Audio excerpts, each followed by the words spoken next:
مسلمون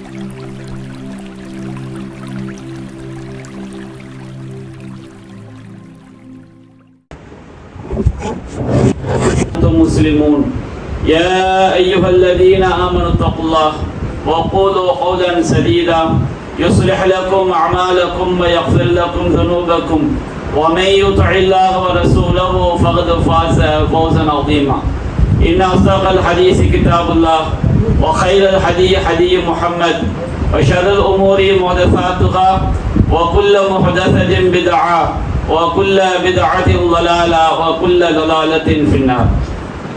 அளவிலா அருளாளனும் நிகரிலா பேரன்புடையவனுமாகிய எல்லாம் வல்ல அல்லாஹுவின் திருப்பெயரால் ஆரம்பம் செய்கின்றேன்.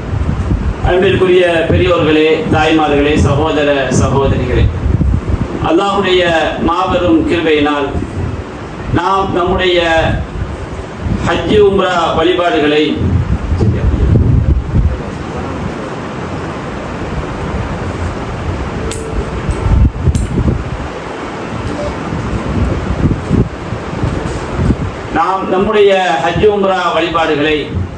அல்லாஹும் அல்லாஹுடைய தூதரும் காட்டி தந்த முறைப்படியில் நிறைவேற்ற வேண்டும் என்ற நன்னோக்கத்திலே இங்கே இந்த ஹஜ் உம்ரா வழிகாட்டி நிகழ்ச்சி ஏற்பாடு செய்யப்பட்டிருக்கிறது. அன்பிற்குரிய சகோதரர்களே, அல்லாஹ் ரப்பல் ஆலமீன் திருமறை குர்ஆனிலே கூறுகின்றான், இன்ன அவ்வல பைத்தின் உதிஅ லின்னாஸி லல்லதி பிபக்கத முபாரகம் வ ஹுதலில் ஆலமீன். அல்லாஹ்விற்காக இவ்வுலகில் அமைக்கப்பட்ட முதல் ஆலயம் மக்கா என்று சொல்லப்படக்கூடிய மக்காவில் அமைந்திருக்கக்கூடிய கஅபா ஆலயம் என்று அல்லாஹ் ரப்பல் ஆலமீன் சொல்லி காட்டுகின்றார். ஃபீஹி ஆயாத்தும் பையனாத்தும் வ மகாம் இப்ராஹிம். அந்த ஆலயத்திலே மகாம் இப்ராஹிம் உட்பட தெளிவான ஏராளமான சான்றுகள் இருக்கிறது. வலில்லாஹி அலன்னாஸி ஹஜ்ஜுல் பைத்தி மன் இஸ்ததாஅ இலைஹி சபீலா. யாரெல்லாம் அந்த ஆலயத்திற்கு பயணம் செய்து செல்வதற்கு சக்தி பெற்றிருக்கிறார்களோ அவர்கள் மீது அந்த ஆலயத்தை ஹஜ் செய்வது கட்டாய கடமை என்று அல்லாஹ் ரப்பல் ஆலமீன் திருமறை குர்ஆனில் சொல்லி காட்டுகின்றார். இந்த ஹஜ் என்பது நம்முடைய வாழ்நாளில் நாம் ஒரு தடவை கட்டாயமாக செய்தாக வேண்டும் என்ற அளவிற்கு நமக்கு கடமையாக்கப்பட்டிருக்கிறது. ஒருவர் ஹஜ் செய்வதற்குரிய தகுதி அவருக்கு வந்த பிறகும் ஹஜ்ஜை செய்யாமல் அவர் புறக்கணித்தார் என்று சொன்னால் அல்லாஹ்விற்கு எந்த நஷ்டமும் கிடையாது. அல்லாஹ் ரப்பல் ஆலமீன் கூறுகின்றான், வமை யக்ஃபுர், யார் மறுக்கிறாரோ ஃபைனல்லாஹு கனியுன் அனில் ஆலமீன், அகிலத்தாரை விட்டும் அல்லாஹ் தேவையற்றவன் என்று அல்லாஹ் ரப்பல் ஆலமீன் சொல்லி காட்டுகின்றான். அதே போன்று அல்லாஹ் ரப்பல் ஆலமீன் திருமறை குர்ஆனில் கூறுகின்றான், வஅதீமுல் ஹஜ்ஜ வல் உம்ரத லில்லாஹ், ஹஜ்ஜையும் உம்ராவையும் அல்லாஹ்வுக்காக பரிபூர்ணமான முறையில் இஹ்லாஸான முறையில் நிறைவேற்றுங்கள் என்று அல்லாஹ் குறிப்பிடுகின்றான். இந்த ஹஜ் என்பது நமக்கு கட்டாய கடமை என்பதை ஏராளமான ஆதாரங்கள் நமக்கு எடுத்துரைக்கிறது. நபிகள் நாயகம் ஸல்லல்லாஹு அலைஹி வஸல்லம் சொன்னார்கள், புனியல் இஸ்லாமு அலா ஹம்ஸ், இஸ்லாமிய மார்க்கம் 5 தூண்களின் மீது நிறுவப்பட்டிருக்கிறது. ஷஹாதத் அல்லா இலாஹ இல்லல்லாஹ் வ அன்ன முஹம்மதர் ரசூலுல்லாஹ் வ இகாமிஸ் ஸலாஹ் வ ஈதாஇஸ் ஸகாத் வ ஸௌமி ரமதான் வ ஹஜ்ஜில் பைத். வணக்கத்திற்குரியவன் அல்லாஹ்வை தவிர வேறு யாரும் இல்லை என்று சாட்சி சொல்வது, தொழுகையை முஹம்மது ஸல்லல்லாஹு அலைஹி வஸல்லம் அல்லாஹ்வுடைய தூதர் என்று சாட்சி சொல்வது, தொழுகையை நிலைநாட்டுவது, ஜகாத்தை நிறைவேற்றுவது, ஹஜ் செய்வது, ரமதான் மாதம் நோன்பு நோற்பது ஆகிய 5 தூண்களின் மீது இந்த இஸ்லாமிய மார்க்கம் கட்டமைக்கப்பட்டிருப்பதாக நபிகள் நாயகம் ஸல்லல்லாஹு அலைஹி வஸல்லம் அவர்கள் நமக்கு சொல்லி காட்டுறாங்க. அப்ப ஹஜ் என்பது நமக்கு கட்டாய கடமை என்பதை இந்த ஹதீஸ் நமக்கு தெளிவாக எடுத்துரைக்கிறது. அதே போன்று அல்லாஹ்வின் தூதர் ஸல்லல்லாஹு அலைஹி வஸல்லம் சொன்னார்கள், அய்யுஹன் நாஸ் இன்னல்லாஹ ஃபரத அலைக்குமுல் ஹஜ்ஜ ஃபஹுஜ்ஜு. மக்களே, அல்லாஹ் உங்கள் மீது ஹஜ் செய்வதை கட்டாய கடமையாக்கி இருக்கின்றான், எனவே நீங்கள் ஹஜ்ஜை நிறைவேற்றுங்கள் என்று நபிகள் நாயகம் ஸல்லல்லாஹு அலைஹி வஸல்லம் நமக்கு என்ன செய்றாங்க, சொல்லி காட்டுறாங்க. அதே போன்று மற்றொரு ஹதீஸில் பார்க்கிறோம், அன்னை ஆயிஷா ரலியல்லாஹு அன்ஹா அவர்கள் அல்லாஹ்வின் தூதரிடம் கேட்கின்றார்கள், யா ரசூலல்லாஹ் ஹல் அலன் நிசாஇ மின் ஜிஹாத், பெண்கள் மீது ஜிஹாத் செய்வது கடமையா, ஆயுதம் ஏந்தி போராடுவது பெண்களுக்கு கட்டாய கடமையா என்று கேட்கிறார்கள்.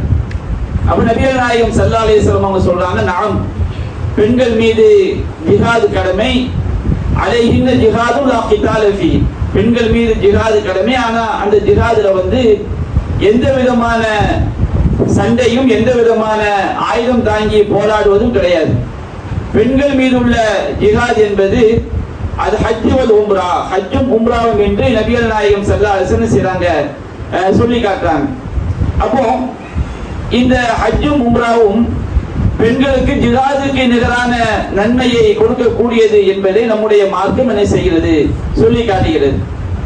நபிகள் நாயகம் ஸல்லல்லாஹு அலைஹி வஸல்லம் அவர்கள் மற்றொரு செய்தியை சொன்னார்கள், அது ஹஜ்ஜு மர்ரத்தன், ஹஜ் என்பது வாழ்நாளில் ஒரே ஒரு தடவை கட்டாய கடமையாகும்.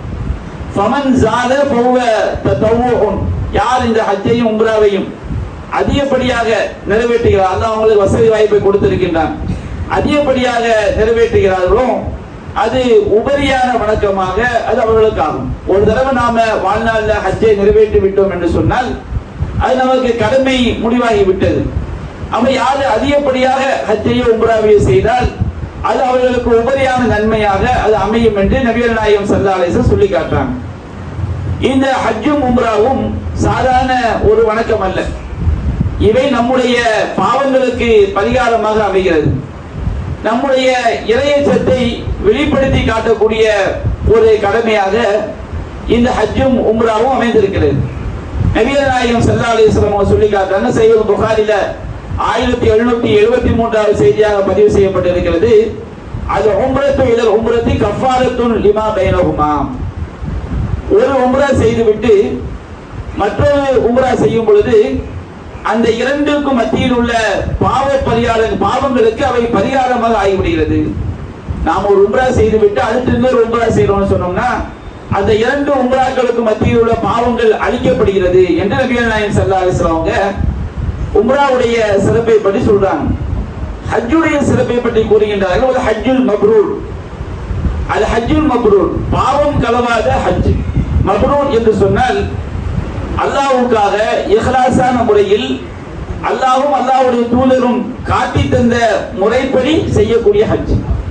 அப்ப நாம எந்த ஒரு வணக்கம் ஏற்றுக்கொள்ளப்பட வேண்டும் என்று சொன்னாலும் அதற்கு ரெண்டு அடிப்படைகள் அவசியம். ஒன்று இஹ்லாஸ். இஹ்லாஸ் இல்லாம நாம எந்த ஒரு வணக்கத்தை செய்தாலும் அந்த வணக்கம் என்ன செய்யப்படாது, அல்லாஹ்விடம் ஏற்றுக்கொள்ளப்படாது. அப்ப இரண்டாவது, அந்த செயல் அல்லாஹ்வும் அல்லாஹ்வுடைய தூதரும் காட்டி தந்த முறைப்படி இருக்க வேண்டும். நபிகள் நாயகம் ஸல்லல்லாஹு அலைஹி வஸல்லம் சொன்னார்கள், மன் அமில அமலன் ஃபலைஸ அலைஹி அம்ருனா ஃபவரத்தும், நாம் கட்டளையிடாத காரியத்தை யார் செய்கிறாரோ அது அல்லாஹ்விடம் மறுக்கப்படும் என்று நபிகள் நாயகம் ஸல்லல்லாஹு அலைஹி வஸல்லம் சொல்லி காட்டாங்க. அப்ப நாம செய்யக்கூடிய ஹஜ் இஹ்லாஸான முறையில இணை வைக்கக்கூடிய காரியங்கள் கலந்து விடாமல், இன்றைக்கு ஹஜ்ஜுக்கு செல்லக்கூடிய மக்களிடம் ஏராளமான இணை வைப்பு நம்பிக்கைகள் இருப்பதை பார்க்கிறோம். நாம இறந்தவர்கள் நம்முடைய துஆவை ஏற்றுக்கொள்வார்கள், இறந்தவர்களிடம் பிரார்த்தனை செய்யலாம், இறந்தவர்களுக்கு சஜிதா செய்யலாம், இறந்தவர்கள் அல்லாஹ்வை போன்று பார்க்கிறார்கள், அல்லாஹ்வை போன்று கேட்கிறார்கள், நாம தாயத்தை அணிஞ்சா நம்முடைய கஷ்டங்களை எல்லாம் அது நீக்கிறோம் என்றெல்லாம் ஏராளமான இணை வைப்பு நம்பிக்கைகள் உள்ளத்துல குடிகொண்ட நிலையில ஹஜ்ஜுக்கு செல்வதை பார்க்கிறோம். ஹஜ்ஜு மட்டுமல்ல, எந்த ஒரு வணக்கமாக இருந்தாலும், தொழுகையாக இருந்தாலும் சரி, நோன்பாக இருந்தாலும் சரி, எந்த ஒரு வணக்கமாக இருந்தாலும் இணை வைப்பு நம்பிக்கை உள்ளத்துல இருக்கக்கூடிய நிலையில நாம அந்த காரியத்தை செய்தோம் என்று சொன்னால் அதற்கு எந்த விதமான மதிப்பும் அல்லாஹ்விடம் இருக்காது. அந்த நல்லறங்கள் அல்லாஹ்ட்ட ஏற்றுக்கொள்ளப்படாது. நபிகள் குர்ஆன்ல அல்லாஹ் சொல்லி காட்டுகிறான், வலையின் அஷ்ரத்த ல யஹ்பத்தன அமலுக், நபியே நீர் அல்லாஹ்வுக்கு இணை வைத்தாலும் சரி உங்களுடைய நல்லறங்கள் எல்லாம் அழிந்து போய்விடும் என்று அல்லாஹ் சொல்லி காட்டுகின்றான். அப்ப இந்த இணை வைத்தல் என்பது நம்முடைய நன்மைகளை எல்லாம் அழிக்கக்கூடியது.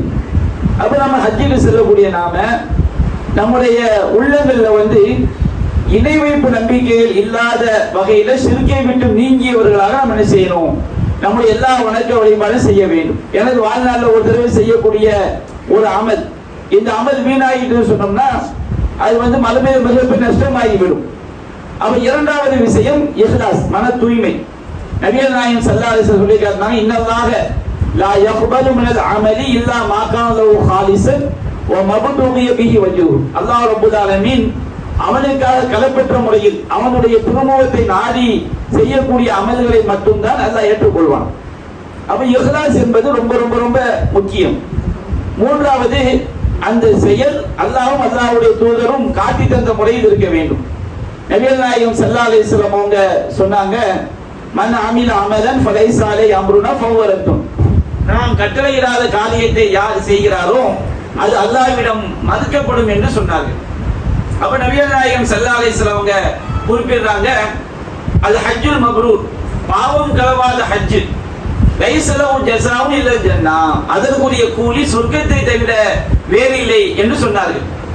நம்முடைய ஹஜ் இணை வைப்பு இல்லாமல் இஹ்லாஸான முறையில அல்லாஹ்வும் அல்லாஹ்வுடைய தூதரும் காட்டி தந்த முறையில் இருக்கும் என்று சொன்னால் அதற்குரிய கூலி சொர்க்கத்தை தவிர வேறு இல்லை, சொர்க்கம் தான் அதற்குரிய கூலி என்று நபிகள் நாயகம் ஸல்லல்லாஹு அலைஹி வஸல்லம் சொல்லக்கூடிய ஹதீஸ் சஹீஹுல் புகாரில 1773வது செய்தியாக பதிவு செய்யப்பட்டிருக்கிறது. அதே போன்று புகாரி 1521இல் பதிவு செய்யப்பட்டிருக்கிறது. அல்லாஹ்வின் தூதர் கூறுகிறார்கள், மன் ஹஜ்ஜலில்லாஹி ஃபலம் யர்ஃபுஸ் வலம் யஃப்சுக் ரஜாக யௌமின் வலதத்துஹு உம்மு. ஹஜ்ஜுடைய சிறப்பு என்னன்னு சொன்னோம்னா, யார் அல்லாஹ்வுக்காக ஹஜ் செய்கிறார், இஹ்லாஸான முறையில இறைவனுக்காக எந்த விதமான நபிகள் நாயகம் ஸல்லல்லாஹு அலைஹி வஸல்லம் காட்டி தந்த முறையில ஒரு ஹஜ் செய்யும் பொழுது ஃபலம் யர்ஃபுஸ், ரஃபஸ் என்று சொன்னால் அது நம்ம தீய வார்த்தைகள் பேசுவது, அதுபோன்று தாம்பத்தியத்தில் ஈடுபடுவது, தாம்பத்தியத்தை தூண்டக்கூடிய காரியங்கள்ல ஈடுபடுவது, இவையெல்லாம் செய்யாமல் ஒருவர் அல்லாஹ்வுக்காக ஹஜ் செய்தார். வலம் யஃப்சு, பாவமான காரியங்களை செய்யாமல் ஒருவர் அல்லாஹ்வுக்காக ஹஜ் செய்தால் அவர் அந்த ஹஜ்ஜிலிருந்து திரும்பி வரும்பொழுது எப்படி வருகிறார், ரஜாக யௌமின் வலதத்துஹு உம்முஹு, அவனுடைய தாய் அவனை பெற்றெடுத்த நாளில் அவர் எப்படி பாவமே செய்யாமல் இந்த உலகத்துக்கு வந்தாரோ அது போன்ற ஒரு நிலையில், பரிசுத்தமான நிலையில், எல்லா பாவங்களும் மன்னிக்கப்பட்ட நிலையில் அவர் தன்னுடைய ஊரை நோக்கி திரும்பி வருகிறார் என்று நபிகள் நாயகம் ஸல்லல்லாஹு அலைஹி வஸல்லம் அவங்க சொல்லி காட்டாங்க. அவ ஹஜ்ஜில நமக்கு இறைவனுக்காக செய்கிறோம் என்கிற இஹ்லாஸ் ரொம்ப முக்கியம். அடுத்து அல்லாஹ்வும் அல்லாஹ்வுடைய தூதர் நமக்கு என்னென்ன ஒழுக்க மாண்புகளை, என்னென்ன அடிப்படைகளை கற்றுத் தந்தார்களோ அந்த அடிப்படையில் செய்வது முக்கியம். திருமறை குர்ஆன்ல 297வது வசனத்தை அல்லாஹ் கூறுகின்றார், அல் ஹஜ்ஜு அஷ்ஹுரும் மஅலூமாத், ஹஜ் என்பது அறியப்பட்ட மாதங்களாகும். ஃபமன் ஃபரத ஃபீஹின்னல் ஹஜ்ஜ ஃபலா ரஃபஸ வலா ஃபுசூக வலா ஜிதால ஃபில் ஹஜ், யார் ஹஜ்ஜை தன் மீது கடமையாக்கி கொண்டாரோ அவர் என்ன செய்யக்கூடாது, ரஃபஸ், அவர் தீய செயல்கள் செய்வதோ தீய வார்த்தைகள் பேசுவதோ, அதே போன்று தாம்பத்திய ரீதியிலான செயல்களில் ஈடுபடுவதோ, பாவமான காரியங்களை செய்வதோ, வீண் விதண்டாவாதங்களில் ஈடுபடுவதோ கூடாது. வமா தஃஅலூ மின் கைரி அலமுல்லாஹ், நீங்கள் நன்மையிலிருந்து எதை செய்தாலும் அல்லாஹ் அதை அறிவான். ஃபதஸவ்வது, ஹஜ்ஜுக்கான முன்னேற்பாடுகளை நீங்கள் செய்து கொள்ளுங்கள். ஃபஇன்ன கைரஸ் ஸாதி தக்வா, நீங்கள் செய்து கொள்ள வேண்டிய ஏற்பாடுகளிலேயே மிகச் சிறந்தது இறையச்சம் என்று அல்லாஹ் ரப்பல் ஆலமீன் குறிப்பிடுகிறார். அப்ப ஹஜ் என்பது நமக்கு நன்மையை பெற்றுத் தருவது மட்டுமல்ல, நாம உண்மையிலேயே அல்லாஹ்வை அஞ்சுகிறோம் என்பதற்குரிய ஒரு வணக்க வழிபாடாக ஹஜ் என்ன செய்கிறது இருக்கிறது. அப்ப அல்லாஹ் இறுதியாக கூறுகிறான், வத்தகூனியா உலில் அல்பாப், அறிவுடையோரே எனக்கே நீங்கள் அஞ்சுங்கள் என்று அல்லாஹ் சொல்லி காட்டுகிறார். அதே போல் நபிகள் நாயகம் ஸல்லல்லாஹு அலைஹி வஸல்லம் சொல்றாங்க, அல் இஸ்லாமு யஹ்திமு மா கான கப்லஹு, ஒரு இஸ்லாத்துக்கு வந்துட்டான்னு சொன்னோம்னா அதுக்கு முன்னாடி அவர் செய்த எல்லா பாவங்களும் என்ன செய்யப்படுகிறது, அழிக்கப்பட்டு விடுகிறது.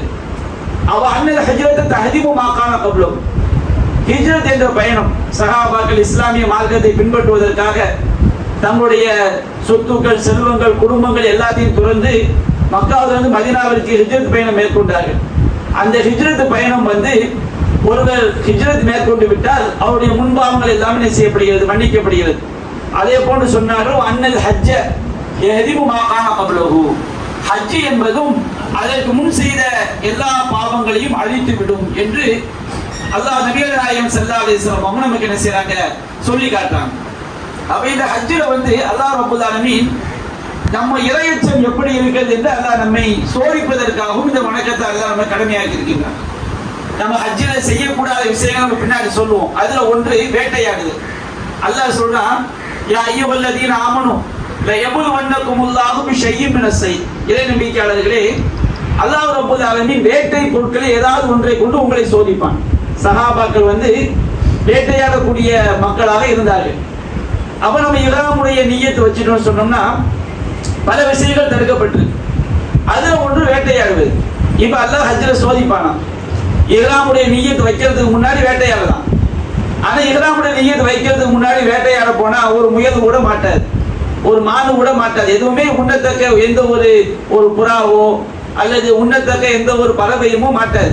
ஆனா இஹ்ராமுடைய நிய்யத்தை வச்ச பிறகு அல்லாஹ் எப்படி சோதிப்பானா, தனாலுகு ஐதீக்கும் அதிகமாகும், உங்களுடைய கைகளால் குடிக்கக்கூடிய வகையில ஈட்டியை வச்சு லேசர் குத்தி தூக்குற வகையில் என்ன செய்யும், வேட்டை பொருட்களை கொண்டு அல்லாஹ் சோதிப்பான். அல்லாஹ் ஹஜ்ஜில சோதிக்கலாம். இப்ப நம்ம யோசிக்கலாம், நம்ம தான் வேட்டையாடுதிய, நமக்கு என்ன சோதனை?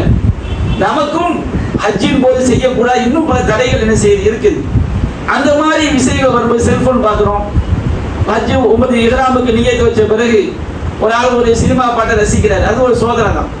ஏன்னா ஹஜ்ஜு உம்ரா என்பதை அல்லாஹ்வை அஞ்சுவதற்காக நன்மைகள் கிடைக்கும் என்பது ஒரு வகையான பாக்கியம். இன்னொன்று, நாம் உண்மையிலே அல்லாஹ்வை பயப்படுகிறோம் என்பதை வெளிப்படுத்தக்கூடிய ஒரு வணக்கம். யார்கிட்ட வெளிப்படுத்துறது? அல்லாஹ் கிட்ட வெளிப்படுத்துறது. அல்லாஹ்க்கு எல்லாம் தெரியும்.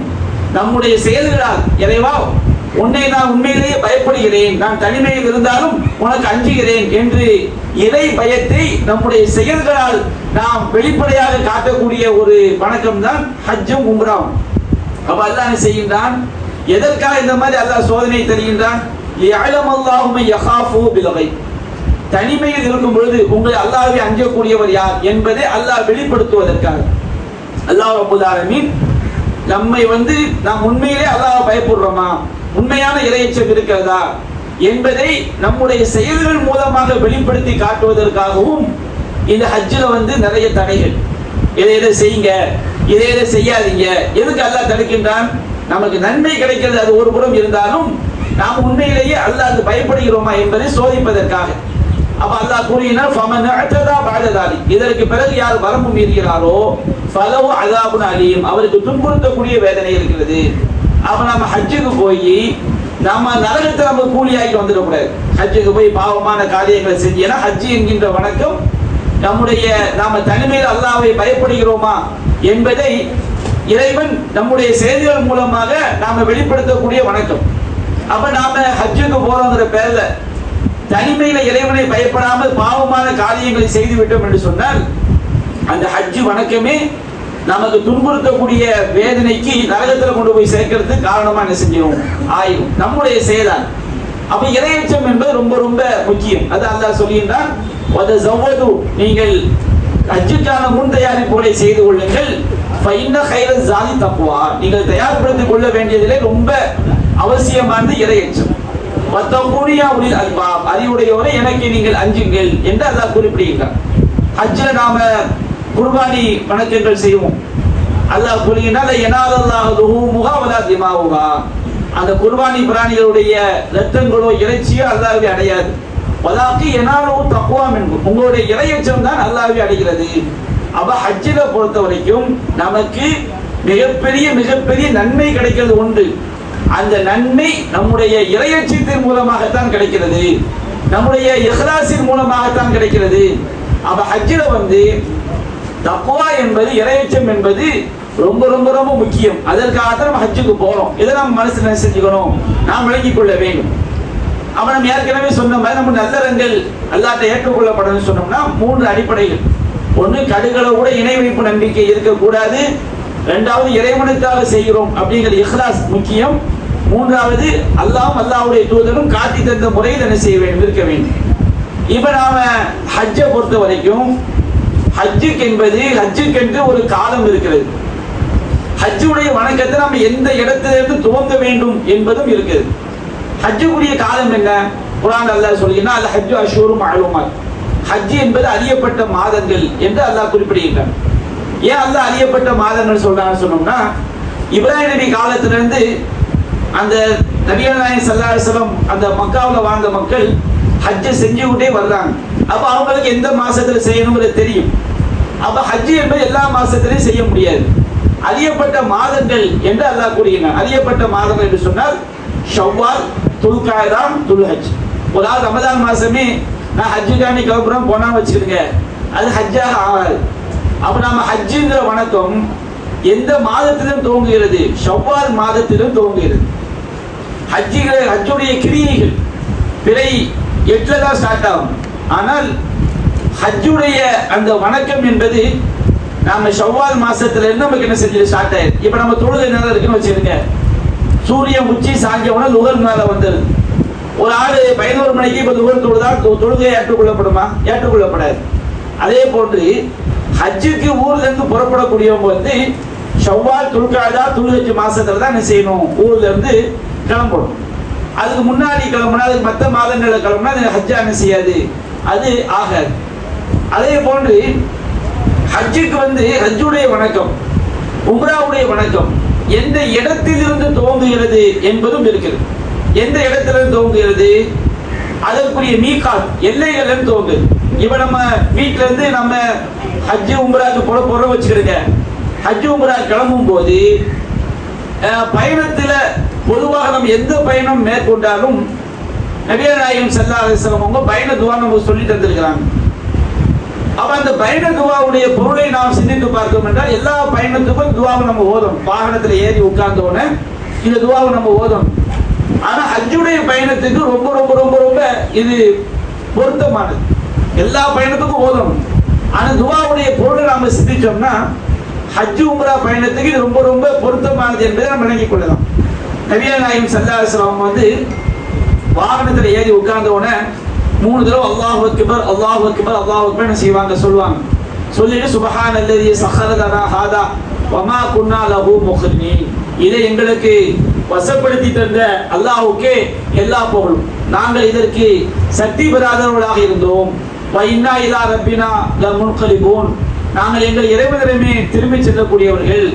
அல்லாஹும்ம இன்னா நஸ்அலுக ஃபீ சஃபரினா ஹாதல் பிர்ர வ தக்வா, இறைவா இந்த பயணத்திலே நாங்கள் நன்மையையும் இறையச்சத்தையும் கேட்கிறோம். ஹஜ்ஜுடைய நோக்கமே உம்ராவுடைய நோக்கமே 2 தான். நமக்கு நன்மை கிடைக்கணும், 2வது இறையச்சம் இருந்தால் தான் அந்த வணக்கம் அல்லாஹ் என்ன செய்யப்படும், ஏற்றுக்கொள்ளப்படும். அப்ப நபிகள் நாயகம் பயண துஆ நமக்கு சொல்லி தர்றாங்க.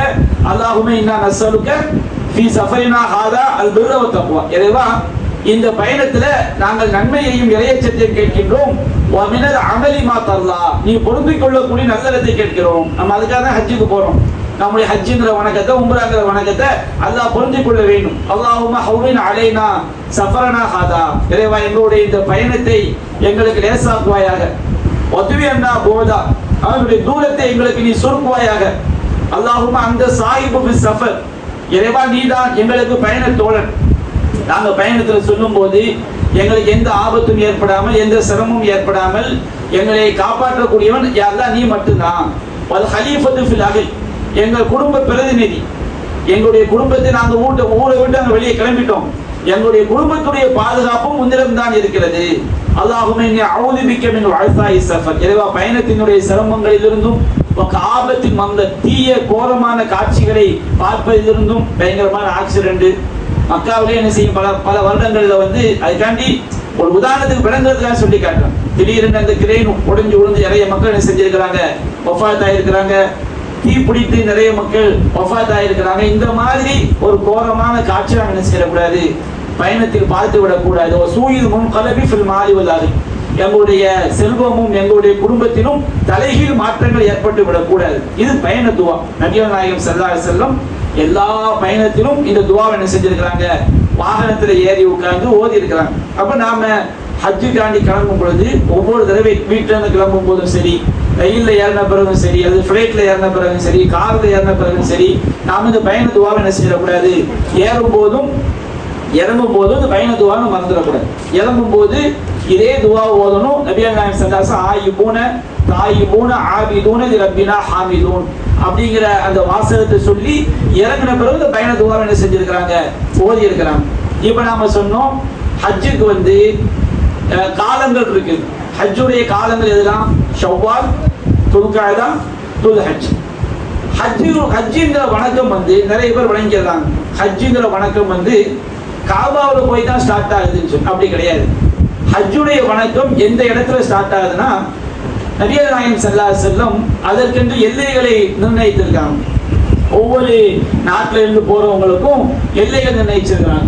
மதீனாவிலிருந்து வரக்கூடிய மக்களுக்கு துல் ஹுதைஃபா அப்படிங்கிற எல்லை. இந்த ஸ்கிரீன் வந்து தெளிவா இல்லை, உங்களுக்கு அதே மாதிரி ஈராக்கிலிருந்து வரக்கூடியவங்களுக்கு தாத் அப்படிங்கிற எல்லை, அதே மாதிரி கர்ண மனாசில் என்கின்ற எல்லை, ஷாமிலிருந்து வரக்கூடியவங்களுக்கு ஜஹ்ஃபா என்கின்ற எல்லை, அதே போன்று நம்ம இந்தியாவிலிருந்து யமன்லேருந்து போகிறவங்களுக்கு எலம்லம் அப்படிங்கிற எல்லை. இந்த எல்லைகளை பார்த்தீங்கன்னா இப்போ ஈராக்கிலேருந்து வரக்கூடிய தாத்தி இருக்குங்கிற 100 கிலோமீட்டர், மக்காவிலிருந்து 100 கிலோமீட்டர். கர்ண மனாசில் அப்படிங்கிற எல்லை மக்காவிலிருந்து 75 கிலோமீட்டர். அதே மாதிரி எலம்லம் நம்ம இந்தியாவிலிருந்து போகக்கூடியவங்களுக்கு எலம்லம் அதுதான் எல்லை, இது மக்காவிலிருந்து 120 கிலோமீட்டர். அதே போன்று அந்த துல் ஹுலைஃபாங்கிறது துல் ஹுலைஃபாங்கிறது மக்காவிலிருந்து 420 கிலோமீட்டர். அதே போல் ஜஹ்ஃபா என்பது மக்காவிலிருந்து 186 கிலோமீட்டர். இவ்வளவு தூரங்கள் அந்த எல்லை இருக்குது. இந்த எல்லைகளில் இருந்து தான் நாம உம்ராங்கிற வணக்கத்தை ஸ்டார்ட் பண்றோம். நம்ம வீட்டில் இருந்து ஒரு ஆள் இஹ்ராமுடைய உறுப்புகளை அணிஞ்சிட்டு கிளம்புனா கூட அவரு இஹ்ராமுடைய ஹஜ் உம்ராவுடைய வணக்கத்துக்குள்ள நுழையல. ஹஜ் உம்ராவுடைய வணக்கம் மக்காவில் போய் ஸ்டார்ட் ஆகாது. எங்கிருந்து ஸ்டார்ட் ஆயிருது? இந்த எல்லைகள்ல இருந்து என்ன செஞ்சிருது? ஸ்டார்ட் ஆயிடும். அப்ப நம்ம இந்த எல்லைகள்ல இருந்து ஹஜ்ஜுங்கிற வணக்கத்தை துவங்கிறது, உம்ராங்கிற வணக்கத்தை துவக்கிறோம். எங்க இருந்து துவக்கணும்? இந்த எல்லைகள்ல இருந்து தான் துவக்கணும். இங்க இருந்தா நம்ம என்ன செய்யறோம்? ஹஜ்ஜுங்கிற வணக்கத்துக்குள்ள உம்ராங்கிற வணக்கத்துக்குள்ள நுழைய போறோம். அப்ப இந்த எல்லையிலிருந்து நாம துவக்கிறதுக்கு முன்னாடி இஸ்லாம் இந்த எல்லையில துவங்குற பாருங்க, அதுக்கு பேர் தான் இஹ்ராம். இஹ்ராம்ங்கிறது அது ட்ரெஸ்ஸுக்கு பேர் கிடையாது.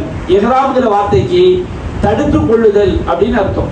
அப்ப இந்த எல்லையிலிருந்து நாம நம்ம ஹஜ்ஜுங்கிற வணக்கத்தை துவங்கும் போது, அது உம்ராங்கிற வணக்கத்தை துவங்கும் போது நமக்கு நிறைய விஷயங்கள் தடுக்கப்படுகிறது. எது வரைக்கும் தடுக்கப்படுகிறது?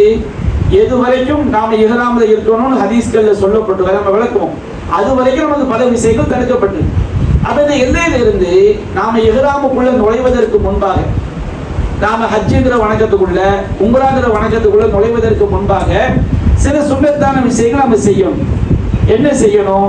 முதல்ல நாம அந்த எல்லையில இருந்து அந்த உம்ராவுக்காக நாம துவங்கும் போது, அது ஹஜ்ஜுக்காக நம்ம நியத்து வைக்கிறதுக்கு முன்னாடி நாம செய்ய வேண்டிய சில காரியங்கள். ஒன்று, நாம நம்ம உடம்புல உள்ள நீக்க வேண்டிய அழுக்குகள், நகத்தை வெட்டுறது, அக்குள் ரோமங்களை களைவது, மர்மஸ்தானத்தை சுற்றி உள்ள ரோமங்களை நீக்குவது, இந்த மாதிரி காரியங்களை மீசையை ஆண்கள் மீசையை ஒட்ட நறுக்குவது, இந்த மாதிரி காரியங்களை நம்ம செஞ்சு கொள்ளலாம். இது ஹஜ் உம்ராக்குன்னு உள்ள விஷயம் கிடையாது. பொதுவாக மார்க்க நமக்கு வலியுறுத்துது. நபிகள் நாயகம் ஸல்லல்லாஹு அலைஹி வஸல்லம் 40 நாளைக்கு மேல மீசையை கத்தரிக்காமல் இருக்கிறது, அக்குள் மர்மஸ்தானங்களை சுற்றி உள்ள ரோமங்களை நீக்காமல் இருப்பது, நகங்களை வெட்டாமல் இருப்பது ரசூலுல்லாஹ் தடுத்திருக்கிறாங்க. அப்ப நம்ம இஹ்ராமுடைய நியத்து வச்ச பிறகு நமக்கு அது ஒரு டிஸ்டர்ப் ஆயிடக்கூடாது என்பதற்காக இதை நாம செய்து கொள்வது சிறந்தது. இந்த சுன்னத் இது உம்ராக்குன்னு உள்ள விஷயம் கிடையாது, இஹ்ராமுக்கு முன்னாடி செய்ய வேண்டிய விஷயம் கிடையாது, பொதுவான சுன்னத். ஒரு ஆள் செய்யாட்டா என்ன கிடையாது, தப்பு கிடையாது. அதே போன்று இஹ்ராமுக்கு முன்னாடி குளித்துக் கொள்வது சுன்னத், தலைக்கு எண்ணெய் தேய்த்துக் கொள்வது சுன்னத். மாதவிலக்கு பெண்களாக இருந்தா கூட அவங்க குளிப்பு கடமையை நீக்கக்கூடிய குளிப்பு என்பது அதுல தூய்மை அடைஞ்ச பிறகு குளிக்கிறதா குளிப்பு கடமையை நீக்கும். ஆனா அவங்க மாதவிலக்காய் இருந்தா கூட அவங்க மாதவிலக்காய் இருக்கும் போதே இஹ்ராமுக்காண்டி குளிக்கணும். இது இஹ்ராமுக்காண்டி குளிக்கிறது, இது குளிப்பு கடமை இது என்ன செய்யாது, நீக்காது. ஏன்னா தூய்மை அடைஞ்ச பிறகு குளிக்கிறதா குளிப்பு கடமை என்ன செய்ய நீக்கும். அப்ப பெண்கள் உம்ராக்காண்டி ஹஜ்ஜுக்காண்டி போறாங்க, அவங்க மாதவிலக்கு ஆயிட்டாங்கன்னு சொன்னோம்னா அவங்க குளிக்கணும். மாதவிலக்கு இருந்தாலும் அவங்க பிரச்சனை கிடையாது. அவங்க என்ன செய்யணும், அந்த குளித்து விட்டு மாதவிலக்கை தடுப்பதுன்னா அந்த துணிகள் இருக்கு பாருங்க, பஞ்சுகள், ஸ்டே ஃப்ரீ போன்ற உபகரணங்களை அவங்க என்ன செஞ்சுக்கணும், அணிந்து கொள்ள வேண்டும். அப்ப இஹ்ராமுக்கு முன்னாடி குளிப்பது சுன்னத், கட்டாயம் கிடையாது. குளிக்கிறது என்னது, சுன்னத்.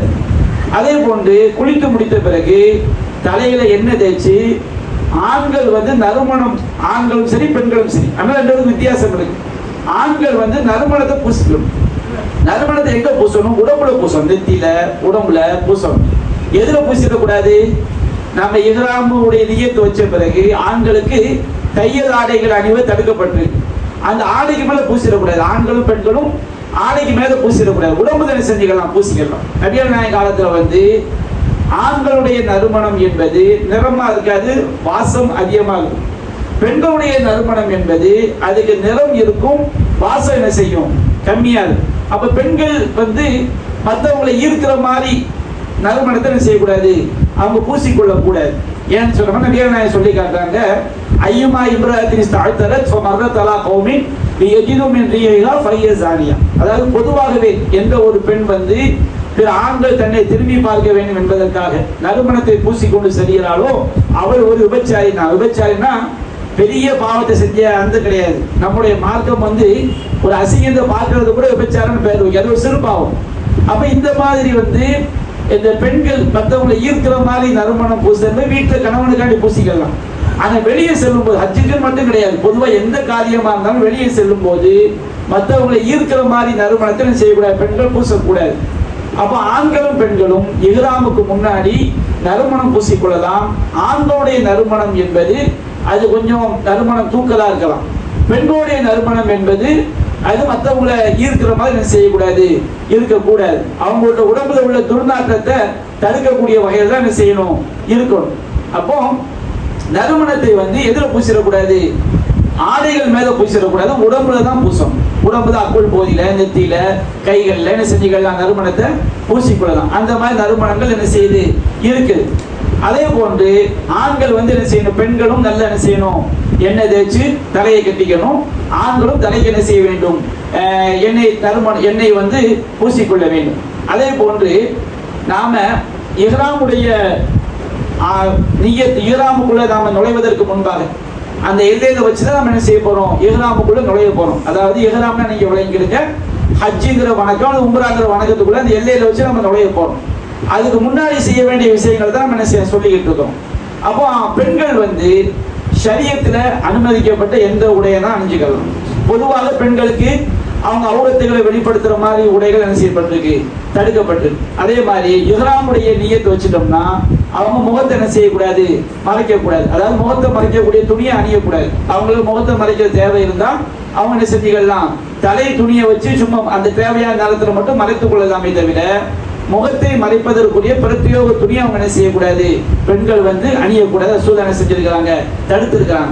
ஆண்களை பொறுத்த வரைக்கும் நபிகள் நாயகம் ஸல்லல்லாஹு அலைஹி வஸல்லம் உறுப்புகளுடைய அளவுக்கு ஏற்ப தைக்கப்பட்ட எல்லா ஆடைகளையுமே தடுத்திருக்கிறாங்க. இப்ப நம்ம சட்டைனா இது கை, இது சட்டை காலர், இது ஜேப்பு, இது வலது கை இப்படி சொல்லுவோம்.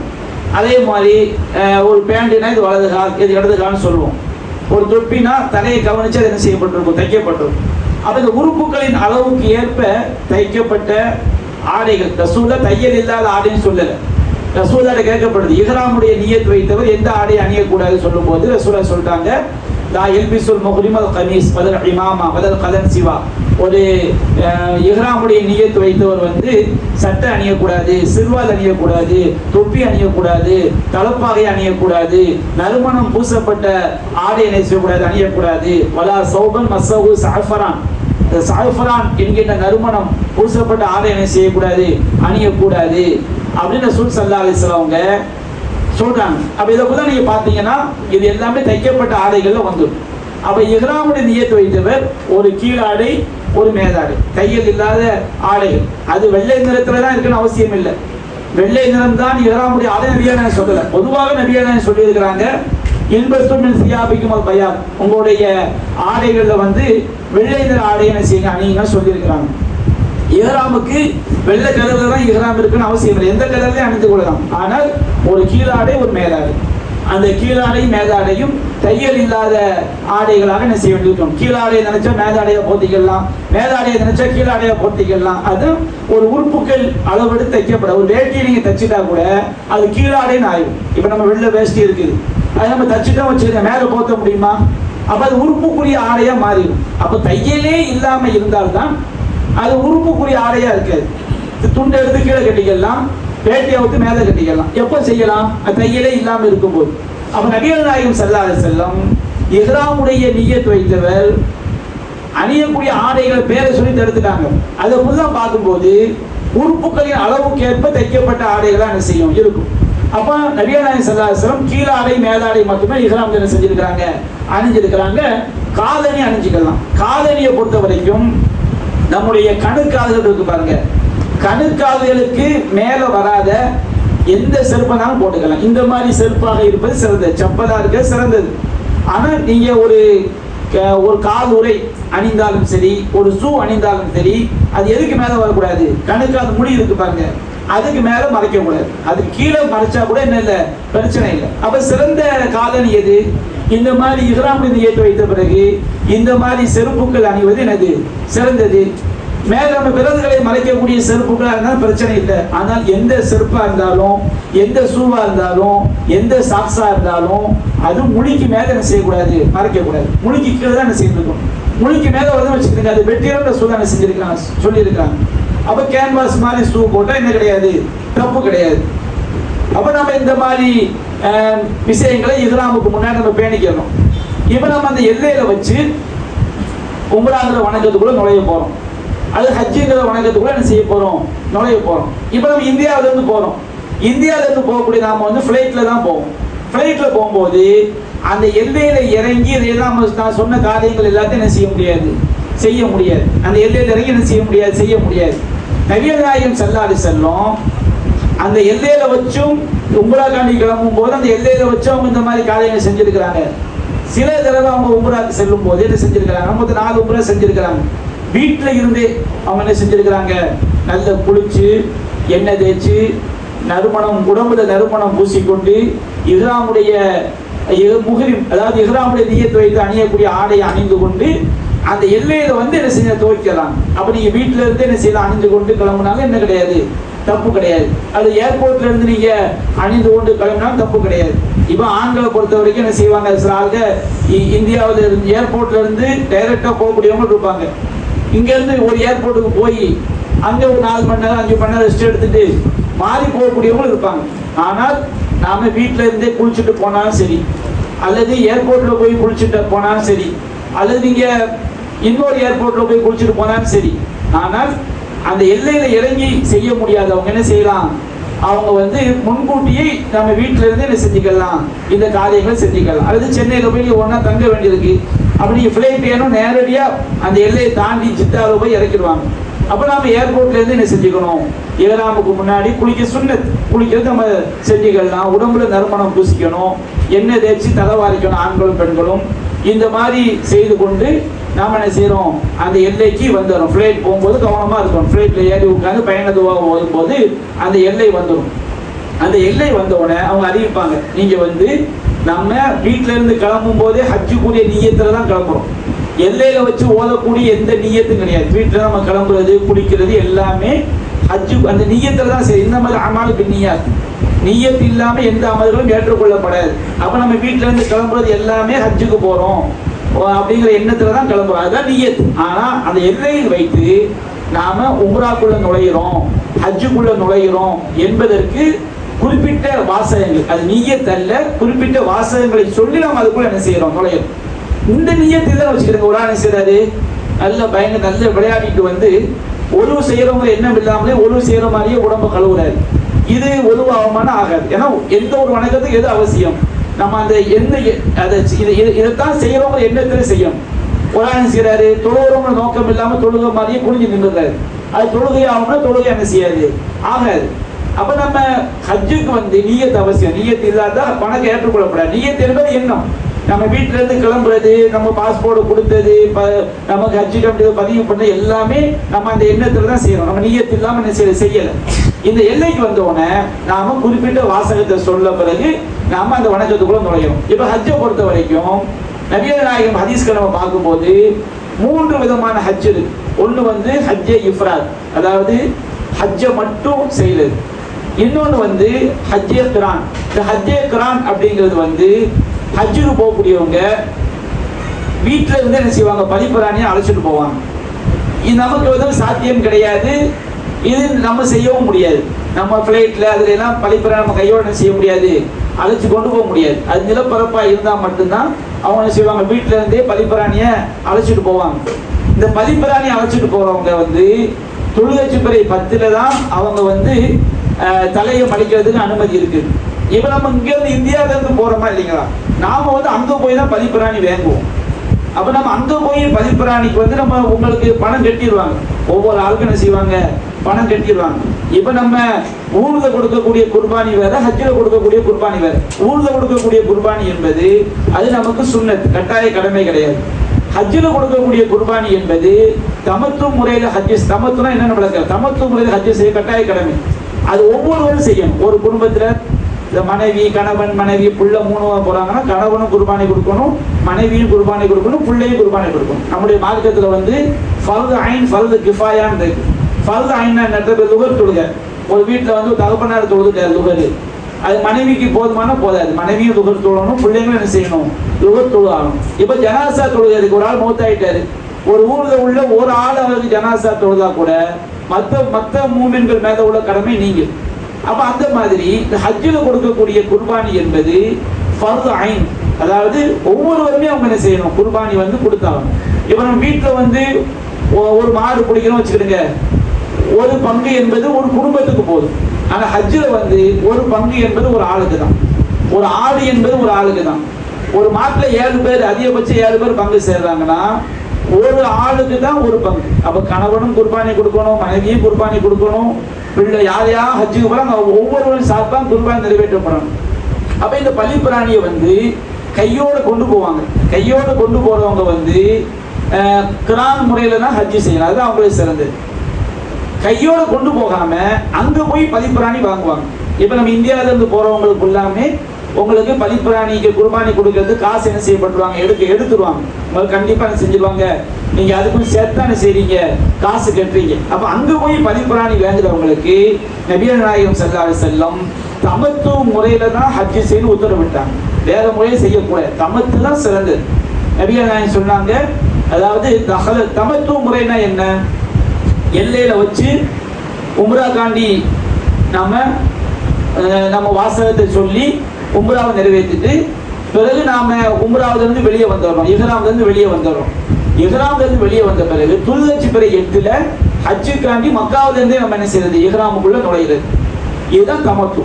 கிரான்னா என்ன, பலிப்பிராணியை கையோட கொண்டு போறவங்க எல்லையில வச்சு ஹஜ்ஜுக்கும் உம்ராவுக்கும் சேர்த்து நியத்து வச்சு இஹ்ராமுக்குள்ள நுழைஞ்சிருவாங்க. துல்ஹஜ் பிறை 10ல தான் அவங்க இஹ்ராம்ல இருந்து என்ன செய்வாங்க, குறிப்பிட்ட வணக்கங்களை செஞ்ச பிறகு வெளியே வருவாங்க. அப்ப நம்ம இந்தியாவில இருந்து போறவங்களுக்கு ரசூல் ஸல்லல்லாஹு அலைஹி வஸல்லம் சஹாபாக்களுக்கு அவங்க ஹஜ்ஜத்துல் விதாக்கு போகும்போது ரசூலா உத்தரவிட்டாங்க, பலிப்பிராணி யார் கையோடு கொண்டு வந்திருக்கிறாங்களோ அவங்க தவிர மற்ற எல்லோரும் தமத்து முறையில தான் செய்யணும்.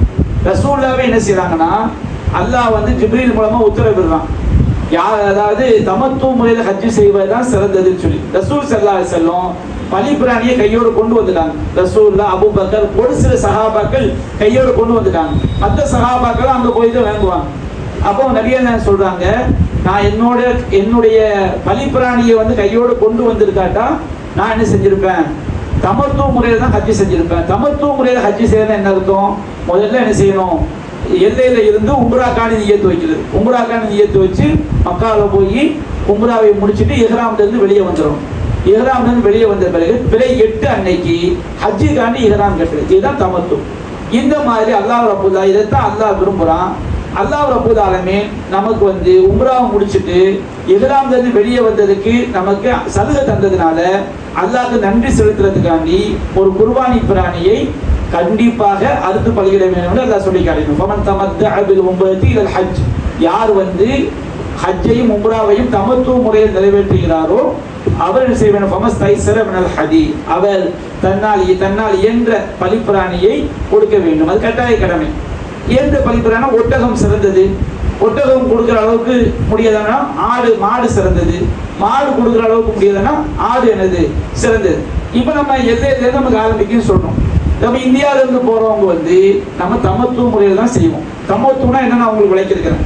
தமத்துனா எல்லையில இருந்து எதுக்காக நம்ம நியத்து வைக்கணும், எதுக்காக எந்த வணக்கம் ஸ்டார்ட் பண்ணணும், எல்லையில இருந்து தமத்து முறையில் ஹஜ்ஜி செய்யறதுனா உம்ரா. அப்போ நாம வந்து மற்ற காலங்களில் நீங்க உம்ராக்கு மட்டும் போனாலும் இதுதான் சட்டம். ஹஜ்ஜுக்கு போனாலும் இப்ப ஹஜ்ஜுக்குள்ள உம்ரா இருக்கு பாருங்க, ஹஜ்ஜுக்குள்ள உம்ரா தமத்து முறையில் செய்யறது. இது வந்து உம்ராவும் ஹஜ்ஜும் சேர்ந்துதான் ஹஜ். வளர்ச்சிங்களா, தனித்தனி வணக்கங்கள் கிடையாது. நம்ம பிறை 8ல தான் ஹஜ் ஆரம்பிக்க நினைக்க கூடாது. அந்த ஹஜ்ஜுடைய தொடர்ச்சி, அந்த எல்லையிலிருந்து ஹஜ் நமக்கு என்ன செஞ்சது ஸ்டார்ட் ஆயிடுது. நபிகள் நாயகம் சொல்றாங்க, தஹலத்தில் உம்ரத்து ஃபில் ஹஜ்ஜி இலா யௌமில் கியாமா. கையை நுழைச்சு சொல்லி காட்டாங்க. அதாவது ஹஜ்ஜுக்குள்ள உம்ரா கியாமத் நாள் வரை நுழைந்து விட்டு. உம்ராங்கிறது தனியான வணக்கம் மற்ற காலங்களில் செய்வோம். ஆனால் ஹஜ்ஜில் நாம செய்யக்கூடிய உம்ரா என்பது அது தனித்த உம்ரா கிடையாது. அது ஹஜ்ஜுக்கு உள்ள உம்ரா, அதுவும் சேர்த்தா எனக்கு ஹஜ்ஜு. அப்ப நாம தமத்து முறை இந்தியாவிலிருந்து போகக்கூடிய அதிகமான 99% மக்கள் தமத்து முறையில தான் அவங்க என்ன செய்வாங்க, ஹஜ்ஜு செய்வாங்கிறதுனால நாம அந்த முறையை தான் என்ன செய்ய போறோம். சின்ன சின்ன வித்தியாசங்கள் தான் வரும். அப்ப நாம மற்ற காலங்களில் உம்ராவை மட்டும் செய்ய நாடினால் அந்த எல்லைக்கு வந்த பிறகு நம்ம முன்கூட்டியே குளிக்கிறது, உடம்புல நறுமணம் பூசுறது, இதெல்லாம் செஞ்சிருப்போம். அப்ப உம்ராவை மட்டும் செய்ய நாடினால் லப்பைக்க உம்ரத்தன் அப்படிங்கிற வாசகத்தை சொல்றோம். இது நீ அங்க போய் இறைவா உனக்கான உம்ரா செய்ய போய் அப்படி சொல்லக்கூடாது. இந்த வாசகம் எதுக்காண்டி? இது நீயத்து கிடையாது. இது நாம உம்ராக்குள்ள நுழைய போறோம் என்பதற்குரிய வாசகம். நான் ரசூல் ஸல்லல்லாஹு அலைஹி வஸல்லம் செஞ்சிருக்கிறாங்க. எல்லையில வச்சு நபிகள் நாயகம் ஸல்லல்லாஹு அலைஹி வஸல்லம் தன்னுடைய வாகன பிராணியின் மீது ஏறி கிப்லாவை முன்னோக்கி நின்று லப்பைக்க உம்ரத்தன் அப்படின்னு சொல்லியிருக்கிறாங்க. இப்போ நாம இந்த வாசகத்தை சொல்றோம் பாத்தீங்களா. நம்ம இஹ்ராம் நிய்யத் வைக்கிறதுக்கு முன்னாடி குளிச்சிட்டோம், எண்ணெய் தேய்ச்சிட்டோம், உடம்புல நறுமணம் பூசிட்டோம், எல்லாம் செஞ்சுட்டு நம்ம இந்த வாசகத்தை சொல்றோம். இந்த வாசகத்துக்கு சொல்றதுக்கு முன்னாடி ஏதாவது ஒரு ஃபர்தான தொழுகை அல்லது சுன்னத்தான தொழுகைக்கு பிறகு சொல்வது சிறந்தது. இல்லாத ஒன்றும் பிரச்சனை கிடையாது. ஆனால் நபிகள் நாயகம் ஸல்லல்லாஹு அலைஹி வஸல்லம் இந்த வாசகத்தை சொல்வது இதை சொல்லினா எதுக்குள்ள நுழைஞ்சிடணும், உம்ராக்குள்ள நுழைஞ்சிடணும். அப்ப இந்த வாசகத்தை சொல்றதுக்கு முன்னாடி இதுக்குன்னு தொழுகை உண்டான தொழுகை கிடையாது. ஆனால் ஏதாவது ஒரு தொழுகைக்கு பிறகு இப்போ ஃபர்தான தொழுகை அல்லது சுன்னத்தான தொழுகை, சுன்னத்தை நபிகள் நாயகம் செஞ்சிருப்பாங்க. லுஹருடைய முன் சுன்னத்து, லுஹருடைய பின் சுன்னத்து, அஸ்ருடைய முன் சுன்னத்து, மக்ரிபுடைய முன் சுன்னத்து, அல்லது லுஹா தொழுகை, இப்படி ஏதாவது தொழுகை. அல்லது நாம சுன்னத்து உதவு செஞ்ச பிறகு 2 ரக்காத் சுன்னத் தொழலாம், அது மார்க்கத்தில் இருக்குது. அப்ப இந்த உதவிற்குரிய சுன்னத்தை நாம தொழுதுட்டு நாம என்ன செஞ்சுக்கலாம், இந்த வாசகத்தை சொல்லலாம். அப்போ இந்த வாசகத்தை சொல்லும் போது ஏதாவது ஒரு தொழுகையை நாம தொழுது சொல்வது சிறந்தது. சுன்னத் இவரையும் ஃபிளைட்ல போகும்போது அதுக்குண்டான வாய்ப்பு உங்களுக்கு இருந்தா உள்ளுகரோ அசரோ தொழுகிற மாதிரி வாய்ப்பு இருக்குன்னு வச்சுக்கிடுங்க. நாம என்ன செய்யறோம், 2 ரக்காத்து உட்கார்ந்தே தொழுதுக்கலாம். அந்த டைம் தொழுக நேரமா இருந்தா இதான் சொல்லணும். ஒழு செஞ்சுட்டு முடிந்தால் ஒழு செஞ்சுட்டு ஒழு செஞ்சதுக்குரிய சுன்னத் 2 ரக்காத் தொழுவிட்டு அந்த எல்லை வந்தோம் என்ன செய்யணும், லப்பைக்க உம்ரத்தன் அப்படின்னு சொல்லணும். அது அல்லாஹும் அந்த வார்த்தையை சேர்த்துக்கலாம். அல்லாஹுமே லப்பைக்க உம்ரத்தன் என்ன அர்த்தம், இறைவா உம்ரா செய்வதற்காக நான் விட்டேன். ஹஜ்ஜை மட்டும் செய்ய நாடினா லப்பைக்க ஹஜ்ஜன் அப்படின்னு சொல்லணும். கிரான் முறையை செய்யறாங்களா இல்லையா, அவங்க என்ன சொல்லுவாங்க, அந்த எல்லையில வச்சு லப்பைக்க ஹஜ்ஜன் உம்ரத்தன். அப்ப நமக்கு அந்த எல்லையில இருந்து நாம நம்முடைய வணக்கம் ஸ்டார்ட் ஆயிடுச்சு. இப்ப ஹஜ்ஜுக்கு போகக்கூடிய நாம முதல்ல தமத்து முறை செய்ய போறோம். தமத்து முறை செய்யறது முதல்ல உம்ராவை முடிக்கணும். அப்ப நாம அந்த எல்லை வந்தவொடனே எலம்லம்ங்கிற எல்லை வந்தவொடனே லப்பைக்க உம்ரத்தன், அது அல்லாஹும்ம லப்பைக்க உம்ரத்தன் அப்படிங்கிற வார்த்தையை சொன்னதோட நம்ம எதுக்குள்ள நுழைஞ்சிட்டோம், ஹஜ்ஜுக்குள்ள நுழைஞ்சிட்டோம். அதனுடைய முதல் விஷயம் உம்ராவை செய்ய போறோம். இந்த வாசகத்தை சொன்னதோட நாம தல்பியா என்ன செய்யணும், சொல்ல ஆரம்பிக்கும். இப்போ இஹ்ராமுடைய நிய்யத்தை வச்சு நம்ம இந்த லப்பைக்க உம்ரத்தன் அப்படின்னு சொல்லிட்டோமா இல்லைங்களா. இப்ப நம்ம எதுக்குள்ள நுழைஞ்சிட்டோம், ஹஜ் உம்ராக்குள்ள நுழைஞ்சிட்டோம். அதாவது ஹஜ்ஜுக்குரிய உம்ராக்குள்ள என்ன செஞ்சிட்டோம், நுழைஞ்சிட்டோம். இஹ்ராமுக்குள்ள நுழைஞ்சிட்டோம். இஹ்ராமுக்குள்ள நுழைஞ்சவர்கள் அவங்க அந்த உம்ராவை முடிக்கிற வரைக்கும் இந்த காலையில செய்யக்கூடாது. தலையில உடல்ல உள்ள எந்த முடிகளையும் அவங்க வேண்டுமென்றே களையக்கூடாது. இப்போ நம்ம போச்சு தாடியை சீவுரைய 1-2 முடி விழுந்துருச்சு, அது தப்பு கிடையாது. வேண்டுமென்றே முடியை என்ன செய்யக்கூடாது, பிக்கக்கூடாது. வேண்டுமென்றே என்ன செய்யக்கூடாது, எந்த முடியும் பிக்கிறது பாவம். அப்போ தலையில உடம்புல உள்ள எந்த முடியும் என்ன செய்யக்கூடாது, களையக்கூடாது. நகங்களை வெட்டக்கூடாது, நறுமணம் என்ன செய்யக்கூடாது, பூசக்கூடாது, வேட்டையாடக்கூடாது, திருமண ஒப்பந்தம் என்ன செய்யக்கூடாது. என்ன சொல்லியிருக்கிறாங்க, லா யன்கிஹுல் முஹரிமு வலா யுன்கிஹு வலா யக்தும். இஹ்ராமுடைய நிலையில் நுழைந்தவர் அவர் திருமணம் செய்யக்கூடாது, திருமணம் செஞ்சு வைக்கவும் கூடாது, திருமண பொண்ணு பேசவும் கூடாது. இப்போ ஹஜ்ஜுக்கு போவீங்க, நிறைய குடும்பம் வருவாங்க. ஒரு குடும்பத்தோட பொண்ணு நல்லா பிடிச்ச பொண்ணு பையனை கேட்கலாமன்னா எல்லாம் முடிச்ச பிறகுதான் பேசணுமே தவிர அங்கே வச்சு என்ன செய்யக்கூடாது, உங்க பொண்ணை என் பையனுக்கு தர்றீங்களா, இந்த வேலையெல்லாம் இஹ்ராம் பண்ணது இருக்குமோ செய்யக்கூடாது. என் பொண்ணுக்கு உங்க மாப்பிள்ளையை தர்றீங்களா, இந்த மாதிரி பேச்சுக்கெல்லாம் பேசக்கூடாது. இஹ்ராமுடைய நிலையில் இல்லாமல் இருக்கும்போது தேவையென்றா என்ன செய்யலாம், பேசிக்கூடலாம். அதே போன்று மனைவியை வந்து ஆசையுடன் தொடுவது, கட்டி அணைக்கிறது, முத்தமிடுறது, தாம்பத்தியத்தை ஈடுபடுறது, இது எதுவுமே செய்யக்கூடாது. ஆண்கள் வந்து தலையை என்ன செய்யக்கூடாது, தலையை மறைக்கிற மாதிரி எந்த ஆடையும் அணியக்கூடாது. தொப்பி அணிகிறது, துணியை வச்ச கைக்கூட்டை கட்டுறது, ஒரு தலைப்பாக கட்டுறது, தலையில ஏதாவது துணியை போர்த்தி கொள்வது, இந்த மாதிரி எந்த செயலும் செய்யக்கூடாது. அதே நேரத்தில் தலையில படாம ஒரு குடையை பிடிச்சிக்கிட்டா தப்பு கிடையாது. ஒரு கூரைக்கு கீழே இருக்கிறோம், ஒரு கார் ஷெட்டு கீழே இருக்கிறோம், ஒரு துணியை தூக்கி பிடிச்சி என்ன செய்யறோம், நாம நிலத்துக்காண்டி வச்சுக்கிற தப்பு கிடையாது. நபிகள் நாயகம் ஸல்லல்லாஹு அலைஹி வஸல்லம் அவங்க இஹ்ராமுடைய நிலையில் இருக்கும்போது சஹாபாக்கள் பிலால் ரலியல்லாஹு என்ன செஞ்சிருக்கிறாங்க, ஒரு துண்டை வச்சு ரசூலுல்லாஹ் நிலத்தை பிடிச்சிருக்கிறாங்க. ரசூலுல்லாஹ் இஹ்ராம் நிலையில் இருக்கும்போது தலையை மறைக்காம தலைக்கு மேல என்ன செஞ்சிருக்கிறாங்க, ஒரு துண்டை வச்சு மறைச்சிருக்கிறாங்க. அப்ப நாம கூட பிடிச்சிக்கலாம், ஒரு ஷெட்டுக்கு கீழே நின்றுக்கலாம். இப்போ ஒரு பெட்டியை தூக்கி தலையில வைக்கிறீங்க, அது நிலதா இருந்தா பிரச்சனை இல்லை. ஆனா தலையை ஒட்டி என்ன செய்யக்கூடாது, எந்த துணியையும் வைத்து என்ன செய்யக்கூடாது, மறைக்க கூடாது. எது வரைக்கும் மறைக்க கூடாது, உம்ராவை முடிக்கிற வரைக்கும். ஹஜ்ஜை ஆரம்பிச்சிட்டோம்னா ஹஜ்ஜில் இஹ்ராமிலிருந்து வெளியே வரக்கூடிய நிலைமை இருக்குது, அது வரைக்கும் என்ன செய்யக்கூடாது, ஆண்கள் என்ன செய்யக்கூடாது, தலையை மறைக்க கூடாது. ரசூலுல்லாஹ் மௌத்தாயிட்டா கூட வலா துகத்தி, ஒரு ஆள் என்ன செய்யறாரு, இஹ்ராமுடைய நிலையில ஒரு ஒட்டகத்துக்கு மேல இருந்து கீழே விழுந்து கழுத்து ஒடுங்கி இறந்து போயிடுறாரு. அப்ப ரசூலுல்லாஹ் சொன்னாங்க, லா துகத்தி ரஸஹு, அவருடைய தலையை நீங்க என்ன செய்யாதீங்க, மறைக்காதீங்க. மௌத்தாயிட்டா கூட தலையை மறைக்காம தான் மௌத்து அவங்களை அடக்கம் பண்ணணும். வதாத்து கர்ரிபு தீபா, பக்கத்துல நறுமணத்தை கூட கொண்டு போவாதீங்க. அப்ப நம்ம இஹ்ராமுடைய நிலையில இருக்கும்போது நாம இஹ்ராமுக்கு முன்னாடி தேய்ச்ச நறுமணம் உடம்புல இருந்தா பிரச்சனை கிடையாது. இஹ்ராமுக்கு முன்னாடி நறுமணம் என்ன தேய்ச்சிருக்கிறீங்க, அது இஹ்ராமுக்கு பிறகு இருந்தா பிரச்சனை கிடையாது. ஆனா இஹ்ராமுக்கு பிறகு நாம எந்த நறுமண சோப்பையோ நறுமண எண்ணெயையோ எதையும் நம்ம என்ன செய்ய பயன்படுத்தக்கூடாது. வேண்டுமென்றே ஒரு நறுமணத்தை முகர்ந்து பார்க்கறது இதான் செய்யக்கூடாது, செய்யக்கூடாது. நம்ம நிர்பந்தத்துக்கு உள்ளாக்கப்பட்டோம் வச்சுக்கிடுங்க. ஒரு ஆள் இஹ்ராம் இல்லாத ஆள் இருக்காரு, அவர் நம்ம பக்கத்து அத்தர் பூசிக்கிட்டு இருக்காரு, அது நிர்பந்தம். அது கல்வி ஃபுல்லாக நஃப்ஸன் எல்லா உஸ்ஸஹா, எந்த ஒரு ஆத்மாவையும் அல்லாஹ் சக்திக்குமே நிர்பந்திக்க மாட்டான்.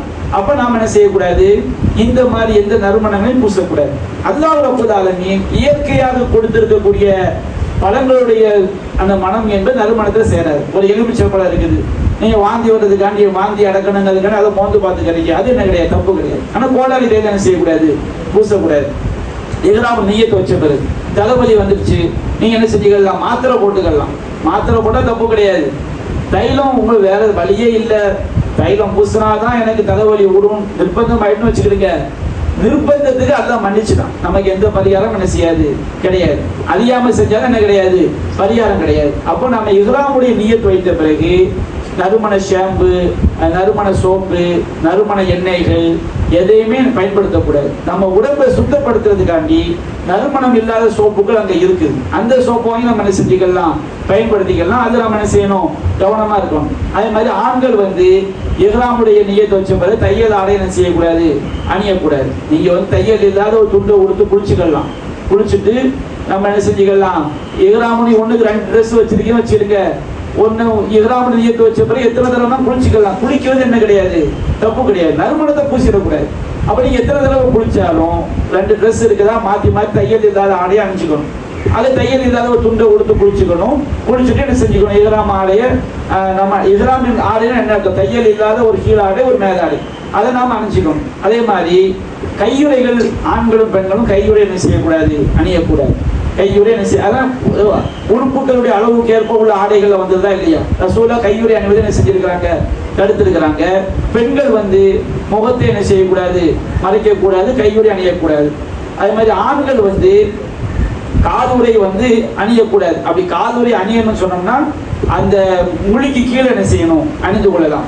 செருப்பு கிடைக்காதவர் தமது காதுரையின் மேலே இருந்து கரண்டைக்கு கீழ் உரை உள்ள பகுதியை வெட்டி எடுத்து, அந்த காதுரை அணியும் போது கரண்டைக்கு முழிக்கு மேலே வரும்.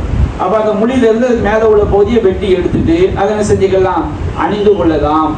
நபிகள் நாயகம் ஸல்லல்லாஹு அலைஹி வஸல்லம் கீழாடை கிடைக்காதவர், அதாவது இஹ்ராம் ட்ரெஸ்ஸே நமக்கு தையல் இல்லாத ட்ரெஸ்ஸே கிடைக்கல, அப்படி கிடைக்காம போச்சுன்னா அவர் மட்டும் சிறுவார்னா பேண்ட் என்ன செஞ்சுக்கலாம், அணிஞ்சிக்கலாம், அனுமதி கொடுத்துருக்கிறாங்க. ஆனா இந்த காலத்துல அப்படி என்ன செய்யாது, வராது. அப்படி ஒரு சூழலுக்கு நமக்கு வந்து இஹ்ராமுடைய நிய்யத் வச்ச பிறகு தையல் இல்லாத கீழாடை எங்கேயுமே கிடைக்கல, அப்புறம் என்ன செஞ்சுக்கலாம், பேண்ட் போட்டுக்கலாம், நம்ம விளங்கிக்கலாம். அப்ப இஹ்ராமுடைய நிய்யத்தை வச்சு செய்யக்கூடாத விஷயங்கள், இதுல வந்து தடுக்கப்பட்ட விஷயங்கள் இருக்கு பாருங்க. இதை நீங்க நல்லா விளங்கிடுங்க. தாம்பத்தியத்தில் ஈடுபடுதலுக்கு பாருங்க, தாம்பத்தியம் ஈடுபடுவது நிறைய பேர் ரொம்ப அசன் தூங்கிட்டு கவனமா கவனிங்க.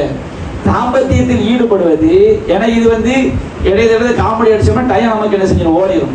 அதனால இது ஒரு பாடம், கொஞ்சம் கவனமா என்ன செஞ்சுக்கிடுங்க. ஏன்னா மிகப்பெரிய ஒரு வணக்கம். தாம்பத்தியத்தில் ஈடுபடுவது என்பது இஹ்ராமுடைய நிலையில ஒரு ஆள் தாம்பத்தியத்தில் ஈடுபட்டார்னா அவர் உம்ராவா இருந்தா அந்த உம்ரா ஃபஸாத். சரிங்களா? இப்ப தாம்பத்தியம் ஈடுபட்டார்னா அவர் கண்டிப்பா ஒரு பலிப்பிராணியை கொடுக்கணும்.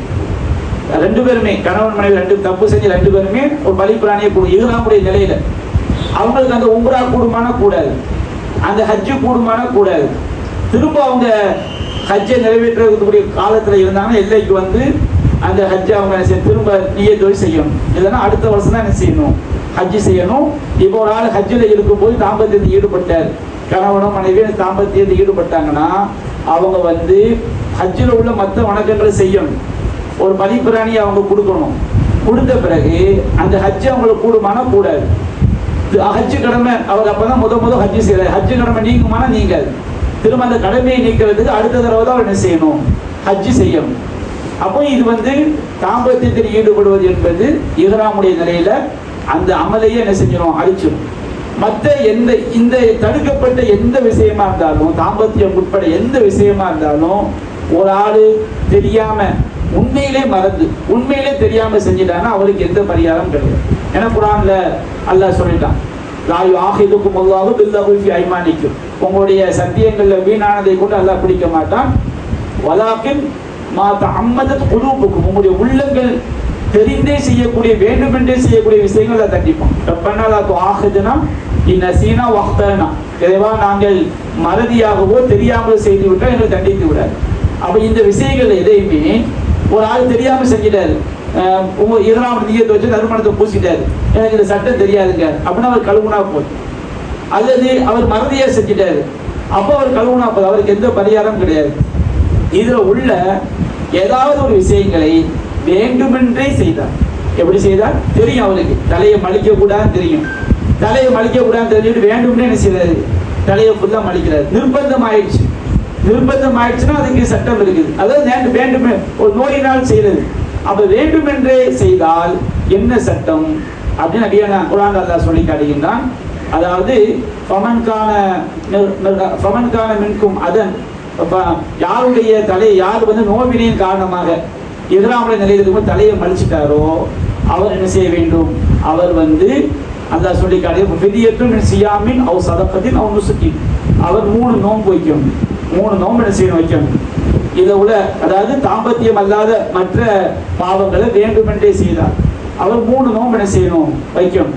அல்லது தர்மம் செய்யணும். தர்மம்னா என்ன, 6 சாவு தானியத்தை 3 சாவு தானியத்தை ஒரு ஏழைக்கு பாதி சாவுன்னு சொல்லி 6 பேருக்கு என்ன செய்யணும், பங்கிட்டு கொடுக்கும். அவர் நுசுக்கி, அது ஏதாவது ஒரு பலிப்பிராணியை என்ன செய்யணும், அவர் வேண்டுமென்றே செய்த பாவத்திற்கு பரிகாரமாக அவர் குறிப்பிடணும். இவர் ஒரு முடிய வேணுமே பிச்சு எடுத்துட்டாரு, இது பாவம், ஆனா இது பரிகாரம் கிடையாது. தலையை ஃபுல்லா மலிச்சுட்டான்னு வச்சுக்கிறீங்க, அதுக்கு பரிகாரம் செய்யணும். ஒரு நகத்தை செய்யறாரு, வேணும்னே பிச்சு எடுத்துட்டாரு தெரிஞ்சுக்கிட்டு, இது பாவம், அவருக்கு அச்சுல பாவம் எழுதப்படும். ஆனா பரிகாரம் எப்போ வரும், எல்லா நகத்தையுமே என்ன செஞ்சிட்டாரு, வெட்டிட்டாரு இஹ்ராமுடைய நிலையில. அப்போ ஒரு பலிப்பிராணி இந்த 3ல ஒண்ணு செய்யும்.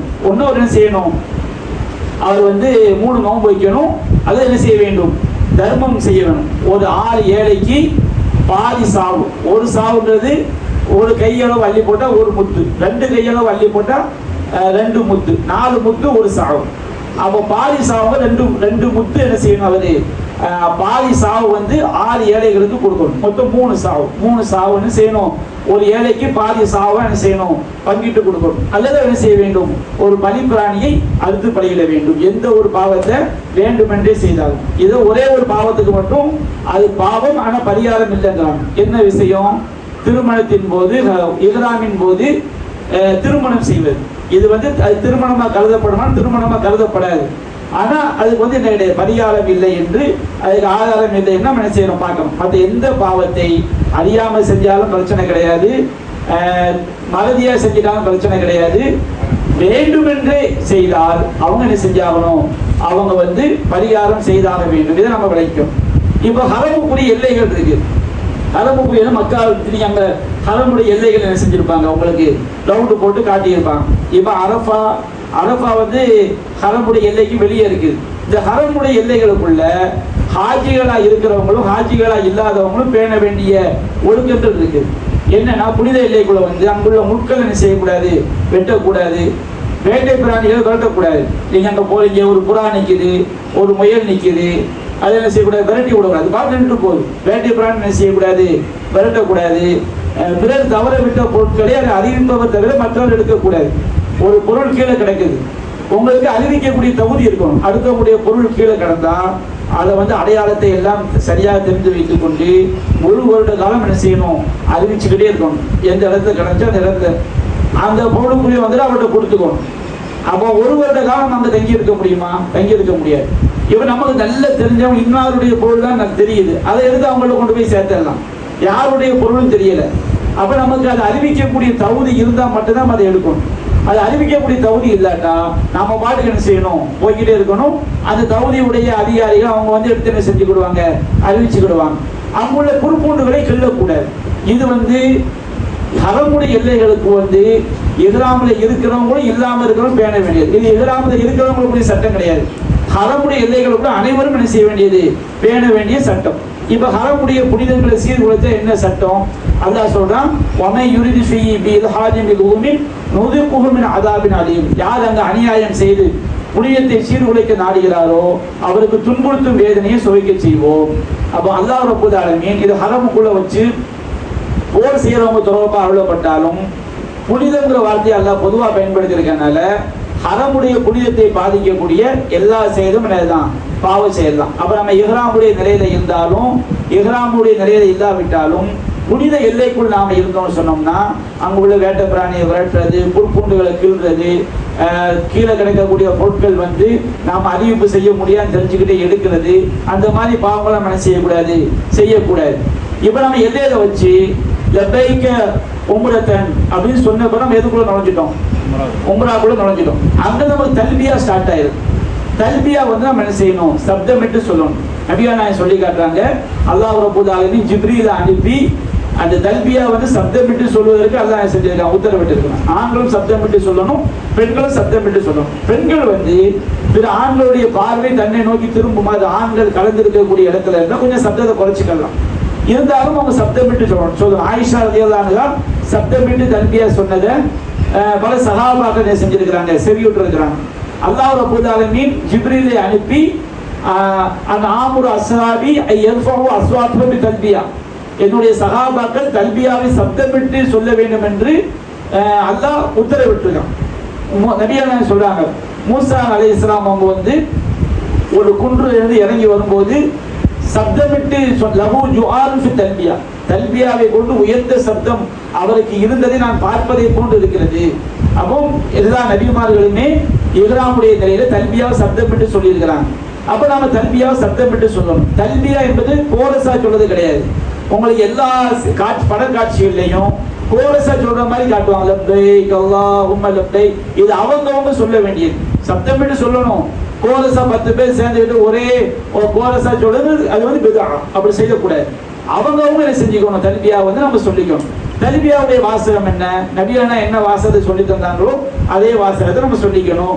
சில ஹதீஸ்கள்ல கூடுதல் குறைவான வாசகங்கள் நபியானா சொன்னதா இருக்கு, அதை நம்ம சொல்லிக்கலாமே தவிர நாம புதிய வாசகங்கள் என்ன செய்யக்கூடாது, சேர்க்கக்கூடாது. தல்பியாவுடைய வாசகம் என்ன, லப்பைக் அல்லாஹும்ம லப்பைக், லப்பைக் இறைவா ஆஜராகி விட்டேன், அல்லாஹும்மன இறைவான் அர்த்தம், லப்பைக் அல்லாஹும்ம இறைவா நான் ஆஜராகி விட்டேன், லப்பைக் ஆஜராகி விட்டேன், லப்பைக் இறைவா நான் ஆஜராகி விட்டேன், லா ஷரீக லக்க இறைவா உனக்கு எந்த இணையும் இல்லை, லப்பைக் இதோ நான் ஆஜராகி விட்டேன், இன்னல் ஹம்த வ நிஅமத லக்க வல் முல்க், அல் ஹம்து எல்லா புகழும், எல்லா நிஅமத் எல்லா அருட்கொடைகளும், வல் முல்க் எல்லா அதிகாரமும் உனக்கே உரியது, லா ஷரீக லக் உனக்கு எந்த இணையும் இல்லை. அப்ப ஹஜ் என்பது தௌஹீத் கலிமாவை அதனுடைய கருத்தை உள்ளத்துல நாம உணர்ந்து வெளிப்படுத்தக்கூடியதுதான் ஹஜ். இதை நாம அப்போ ஹஜ் என்பது நாம தல்பியாவுடைய வாசகத்துல அதை நாம வெளிப்படுத்துறோம். யா அல்லாஹ் உனக்கு இணை இல்லை, உன்னுடைய கட்டளை ஏற்று நான் வந்து விட்டேன், எல்லா புகழும் உனக்குரியது, எல்லா